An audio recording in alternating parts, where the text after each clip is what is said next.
Hello everyone, our community members, our elderly, the seniors of Australia, our case managers, the case managers or the caregivers, the volunteers, the people around us giving us courage, giving us hope, giving us, giving us at its ability to recover, to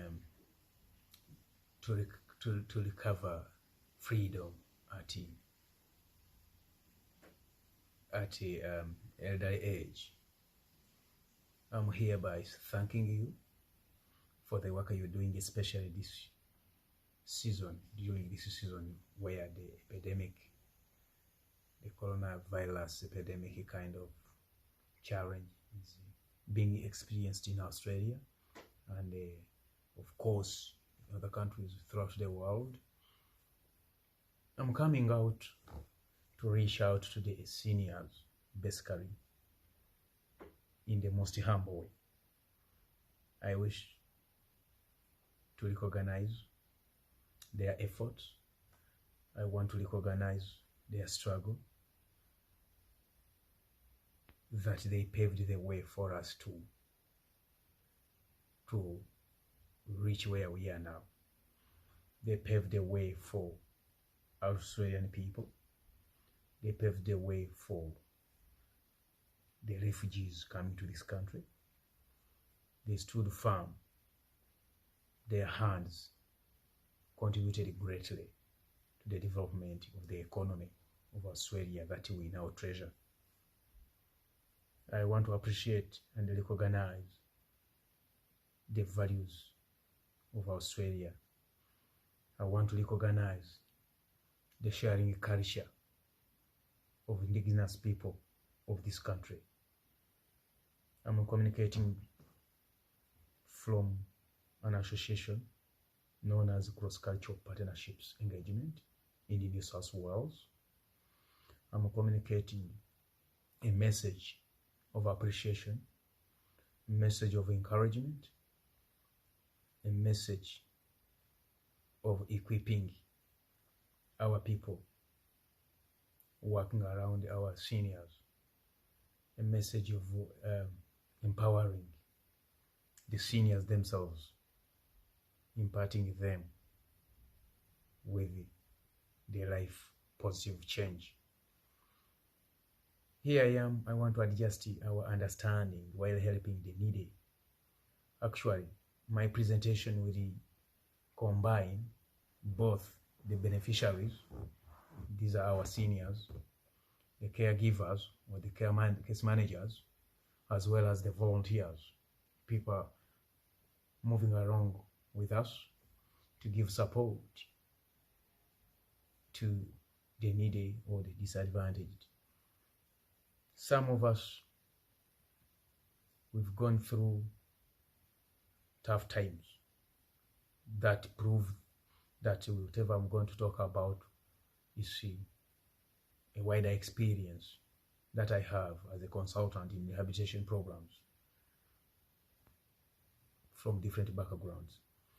But my understanding is more to do with trauma healing issues, is more to do with healing wounds that hurt, is more to do with equipping case managers with the basic tips, is more to do with the receivers, the target group, our seniors. I will be rotating around those 3 or 4 categories of people.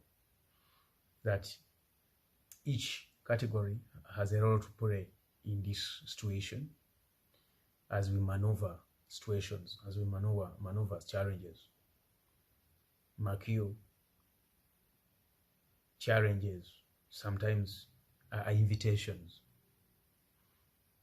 coming to us directly to do things differently.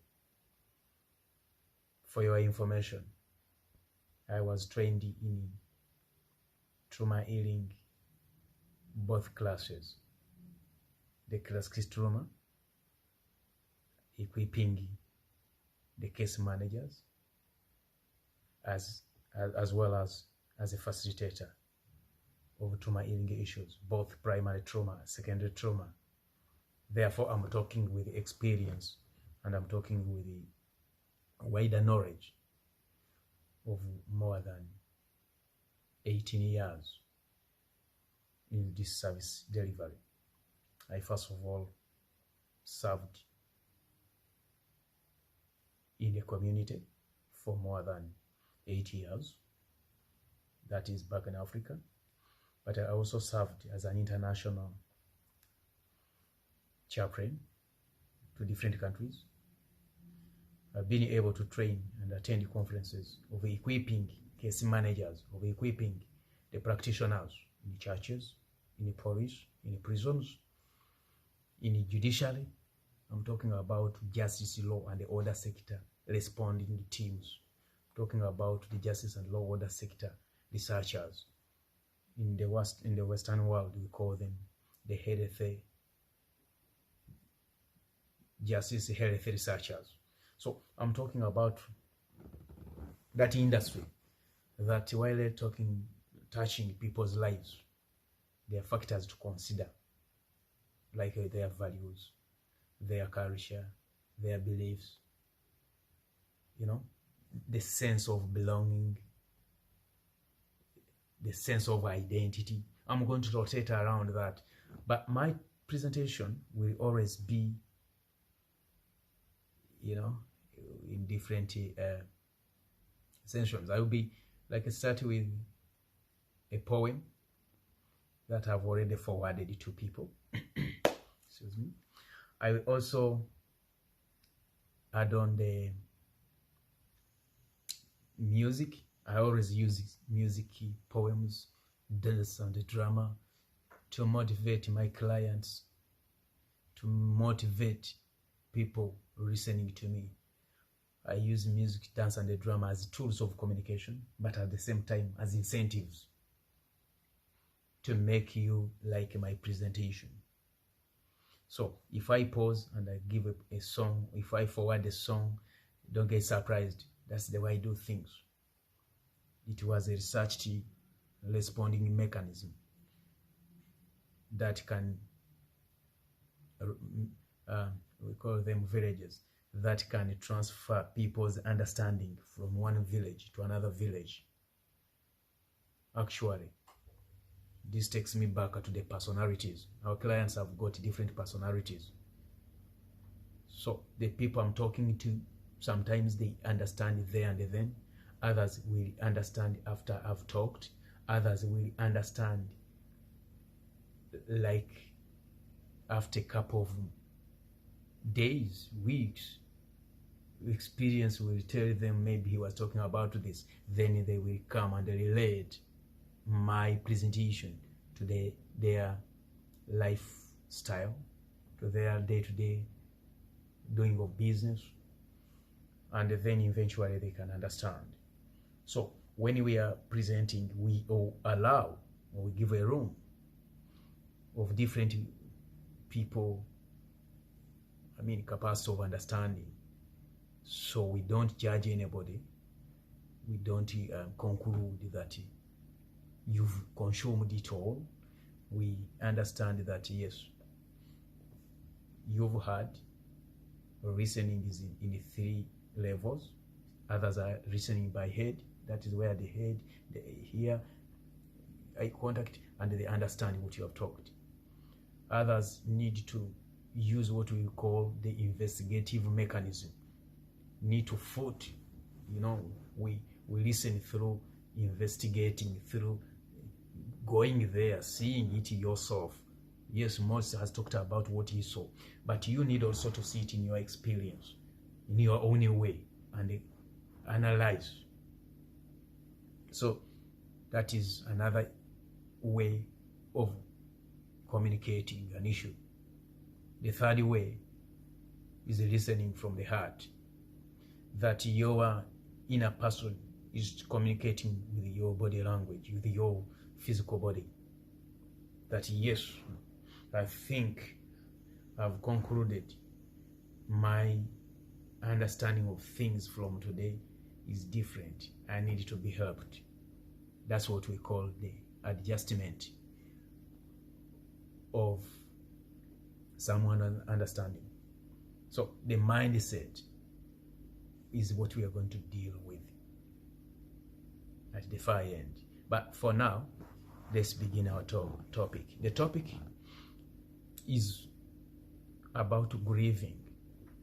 The topic of today is about grieving. Remember, the organization presenting this, the organization I'm representing, is called Cross-Cultural Partnerships Engagement, registered in New South Wales. Our main purpose is to share with other communities, is to share what you have for the benefit of others in order to have a crisis-free society. So I'm trying to come from that background that our organization gives us a mandate to communicate issues of concern at the appropriate time. At times I use a project under that CCP project. Organization. The project is called Kwetu Culture. Kwetu is an African therapeutic model. We use a model to localize some mechanism for people to be able to consume them or to understand them or to fit, to use an adjustments when we're presenting. We adjust for people to consume the message effectively. So the grieving process I'm going to talk about tonight is when someone has experienced terrible moments in life affecting him or her, making him have some pain. Some pain is short pain, others experiencing longer painful moments.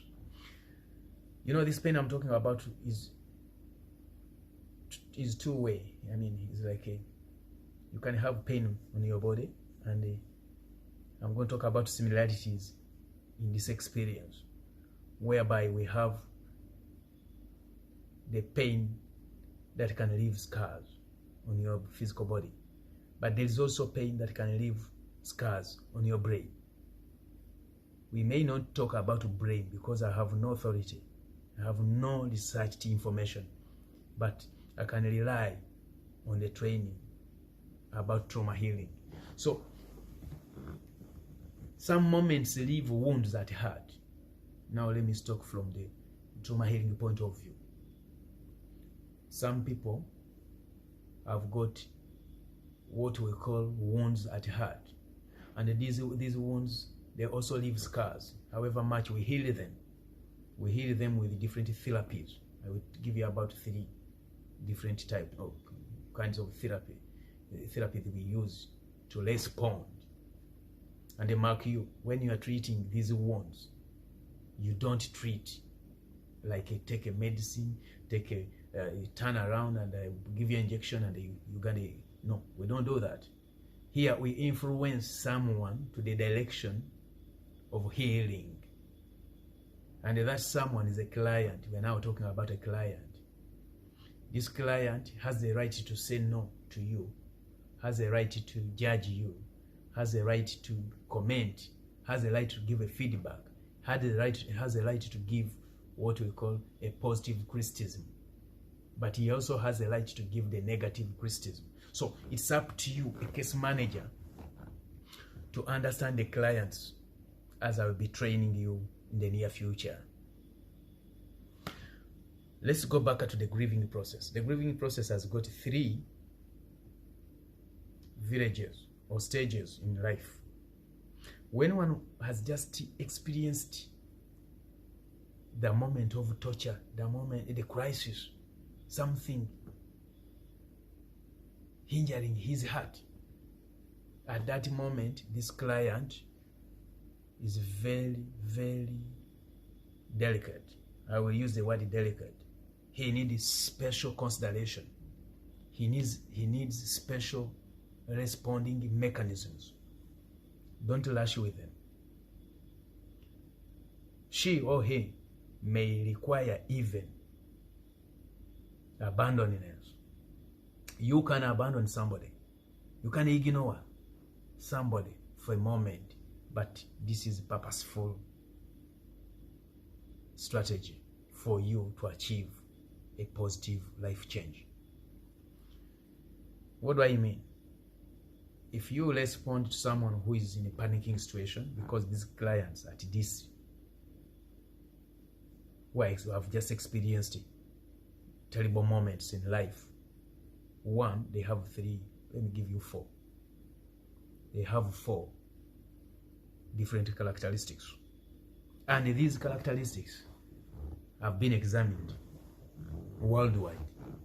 I've been to Geneva, I've been to France, I've been to America, I've been to Sweden, I've been to many countries, African countries. I've examined in Nairobi, I've examined in Uganda, I've examined in Australia here.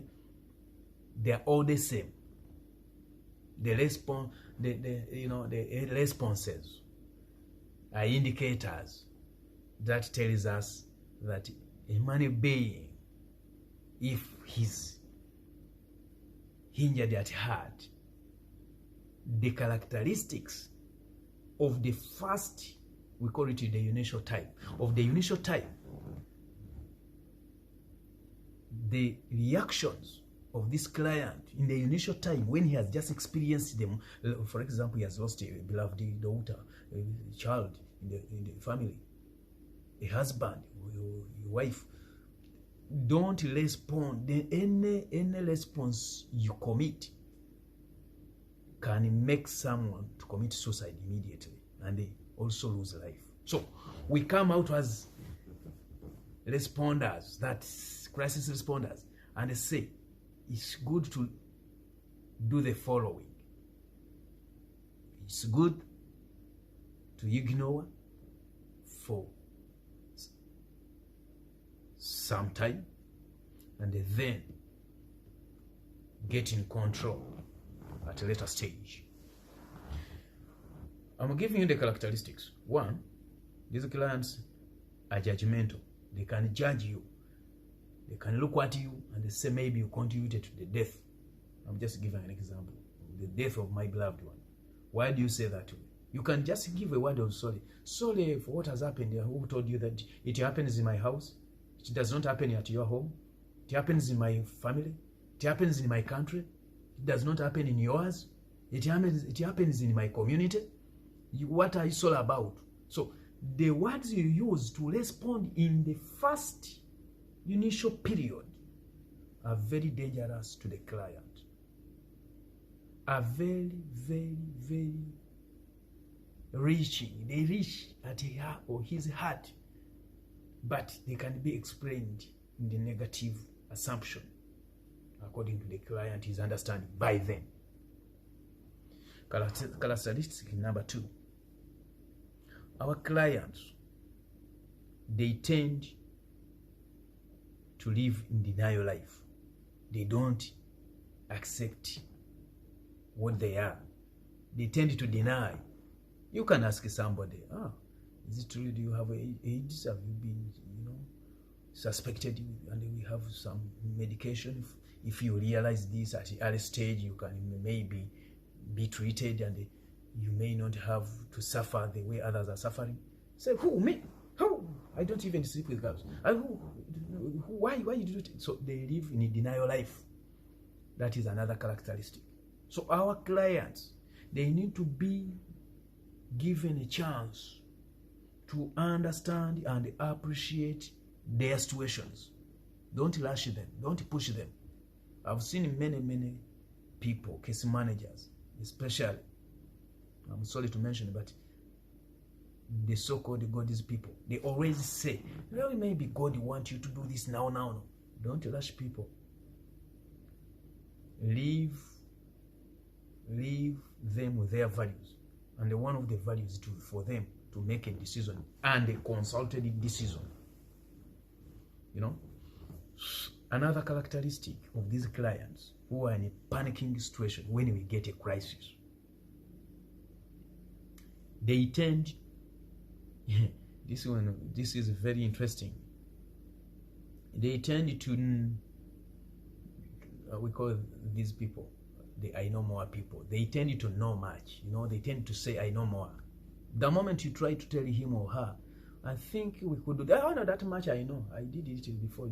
So give them a chance to participate, because they can close you off. They can say, that one, what you're telling me, I've done it, but it has failed. Let them participate, share with you what has happened in their life. Some case managers will have a weakness of leading a client into their journey. This is their journey. They should lead us and we follow. So let somebody explain you, what happened. For example, you're a refugee, you've just come to this country. Don't tell her what happens in Sudan or him. I know they are killing people in your country. You're now leading the journey. Let her lead you into her own experience or his own experience of what he saw in his life, or what she saw. So some of our volunteers or case managers, what we do is to lead. I understand what you are going through. I understand you, because they told me what happens in your country. Don't rush them. Let them lead and you follow. Remember, a problem you are treating is her luggage or his luggage. He has to carry the luggage, and your role in this is to direct him or her where to take the luggage. So don't get the load on you and make her follow you. No, let her lead you always. That is the tip.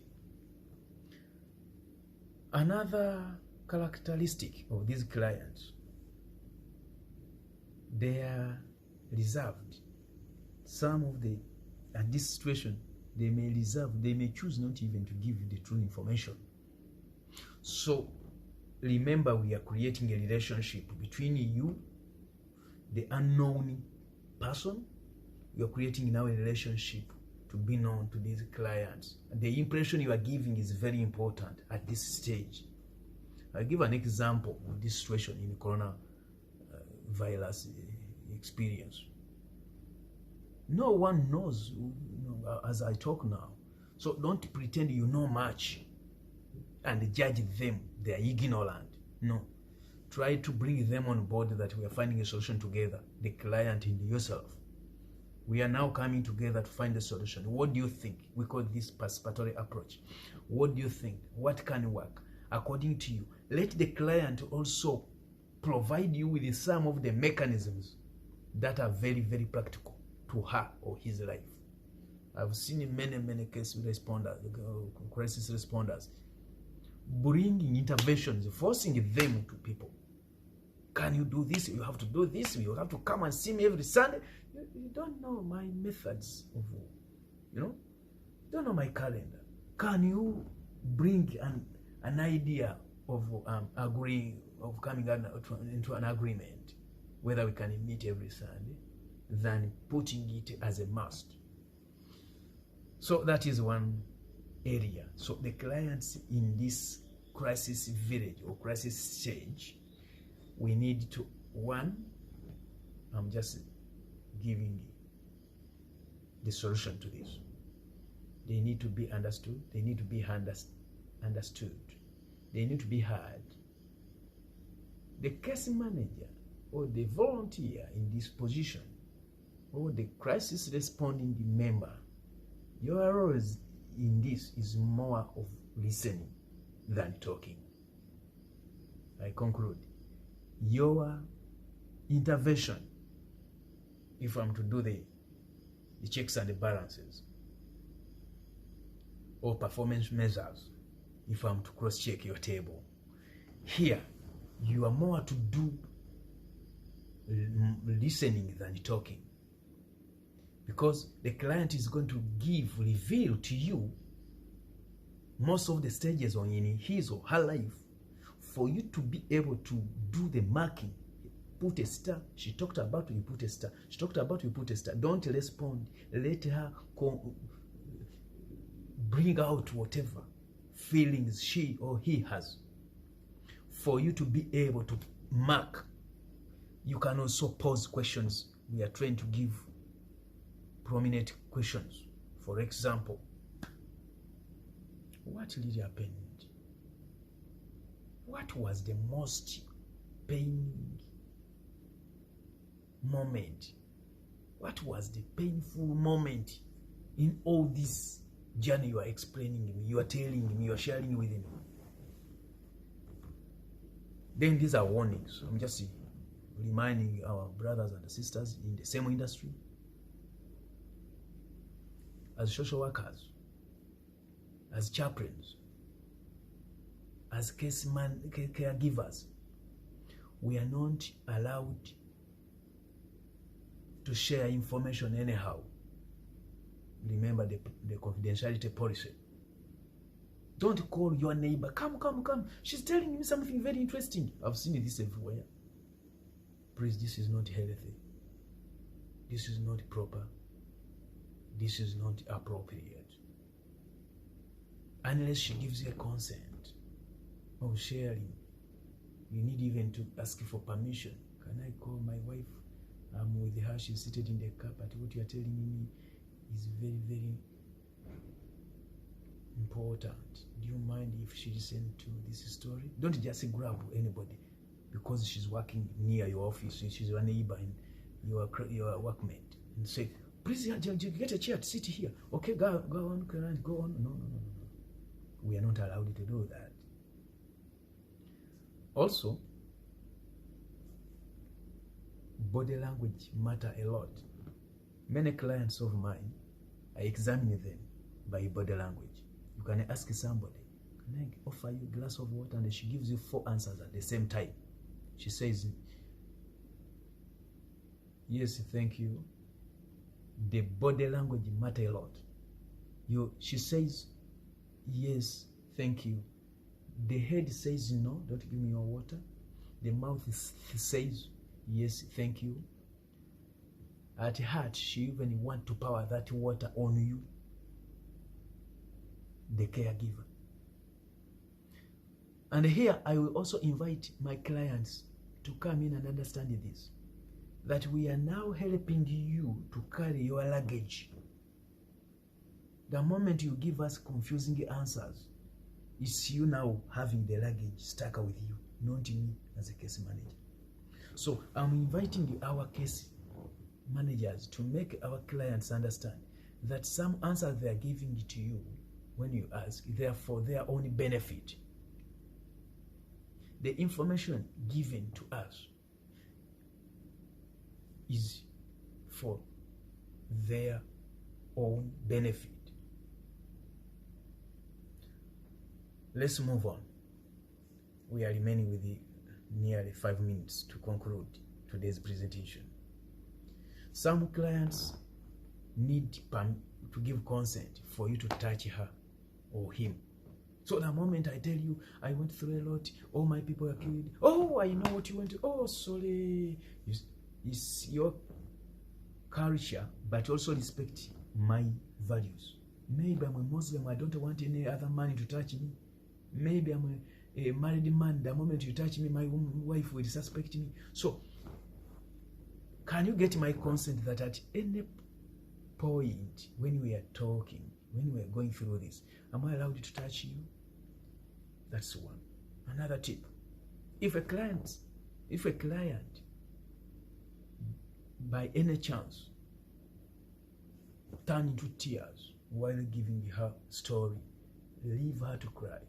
I've seen some volunteers say, sorry, stop crying, it's not you. Leave her to cry. Crying is part of healing. Let them cry. And my clients, this is a combined presentation. My clients, if you are there and you want to cry, please cry. If it means stop excusing yourself and say, please give me 5 minutes, let me stop crying. Cry and tear out whatever you think is now holding you back. It's part of healthy healing. We call this grieving process. In the grieving process, we allow crying. The moment we move on, the client will reach a level of either convicting him or herself after crying, but she will also see new levels of understanding the moment, the past moments. So I help you to understand and manage cases using the grieving process. Next time I present, I'll come with probably a marker and a white paper to draw you some